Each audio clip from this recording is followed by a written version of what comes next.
Yo, what up, street gods? Eric Kim from the Eric Kim blog. So, I wanted to share with you just like a certain philosophy that I get from my best friend Nassim Taleb. So the basic notion comes from his book Anti-Fragile, which is probably one of the best things. Essentially, it's this. In life, it's a basic heuristic, like, rule of thumb, and these don't work perfect. It's like 80% of the time good enough.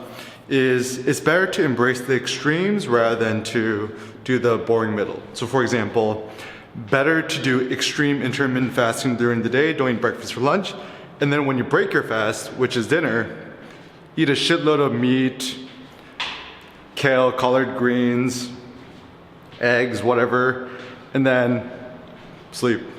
Also, extreme productivity and extreme laziness.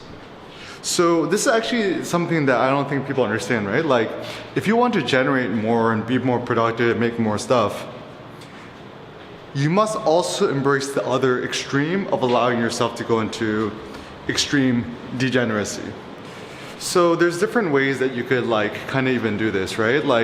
Obviously I'm just extrapolating. This is just kind of more of a very interesting philosophical notion to me, is that even with powerlifting, better to go for your 1 rep max pure attempts than doing lots of kind of boring reps, and in between just kind of not doing anything in between. So other ways you could even think about this is that, maybe even with social interactions, you could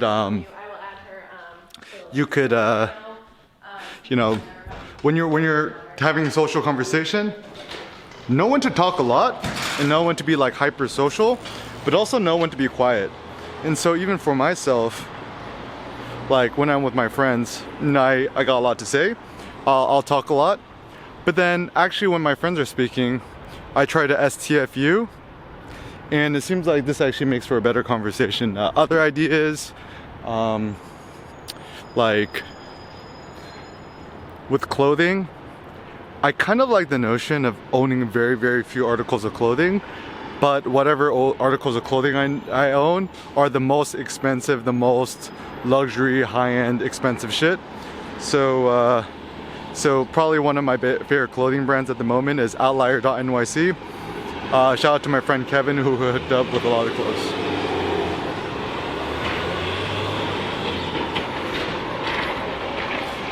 And in terms of taking the barbell approach in life, we could kind of take this in very, very practical ways. So even with emotions, essentially what we want to do is we want to avoid the middle, the mediocre, the petty emotions. So even with anger, it's better to reserve your stoic calm or get really fucking angry when necessity necessitates it to. Avoid the middle, which is the mediocre, the petty emotions.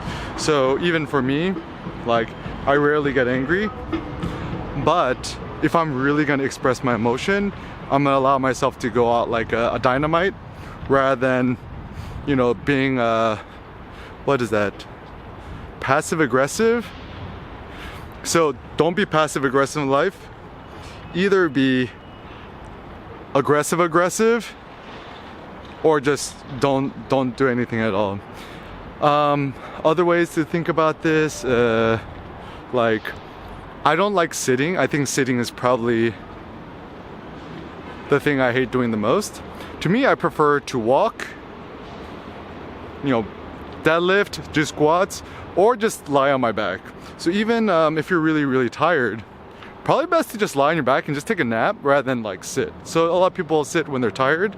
Probably better when you're tired to lie down on your back, take a nap, or do Asian squat, whatever it may be. Some other ways we could apply the barbell strategy to life. I don't really follow this one, but I'm kind of curious about this one, is maybe during some days of the week, being extreme carnivore where you're eating nothing but flesh, but also some days being extreme vegan where you eat nothing but vegan stuff. Because I think both camps get it wrong, is that the carnivore is we should only eat meat. Then the vegans kind of get it wrong, it's we should only eat plants. And then the omnivores, or paleo people, are a little bit confused too, we should eat both. But kind of like what Nassim Taleb says is that like it's not every single day you eat a little bit of greens, a little bit of meat, a little bit of wine, but rather you kind of have to fuck with it. You kind of have to like switch it up. Is that some days you have extreme meat and extreme fasting, and some days you don't. Oh, this water looks so nice, huh?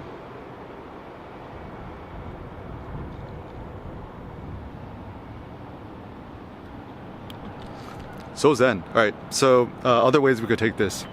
Even from an aesthetics perspective, I kind of like the idea that we can embrace extreme contrast. So, you know, with photography, I think like having gray tones is actually pretty ugly. I would prefer to have like either white or black or nothing at all. And so crushing the black seems like a good aesthetic. And I don't like kind of like standard colors or standard black and white. Go for a high contrast black and white. And it seems like the more contrast you could have, the better. And this is actually why I even like doing this, like recording this on a G9, Lumix G9, doing this is like dynamic black and white, high contrast something. So what's kind of interesting is that you could like, you know, you could see how extreme the black and whites could get. And I kind of like extreme black and whites because there's essentially more drama. So like even watching film noir, like I recently rewatched Sin City, and I loved it, just like how black the blacks are and how dramatic it is. Or even reading Frank Miller's original Sin City comics, it tends to be like a good creative output. But anyways, so embrace the extremes of that. Or if you do color, crush the chroma, make it super hyper saturated, kind of like Martin Parr style. Or just, you know, don't do nothing at all. So even like,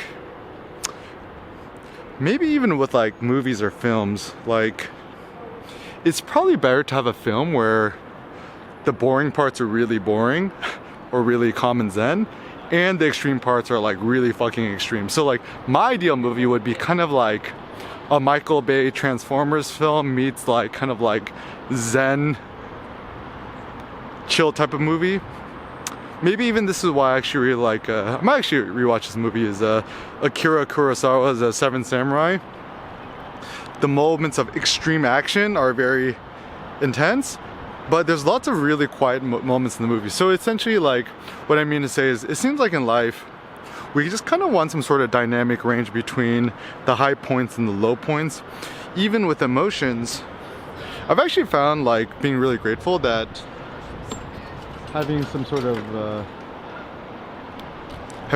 of emotion, moments of just like extreme happiness and extreme depression, kind of to be grateful, because you don't really appreciate the highs in life unless you could embrace the lows. And even if you think about like a roller coaster, I would prefer a roller coaster approach to life where you're just kind of like that, rather than like, you know, mediocre 50% happiness for the rest of your life, which tends to be like kind of the Japanese style happiness. And this is where I'm like kind of grateful to being an American.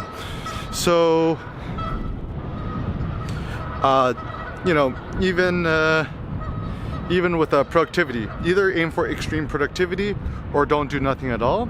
And yeah, think about the barbell approach in life. Obviously it doesn't work all the time for everything, but I think the more we think about it, the more hopefully we can live a more epic life.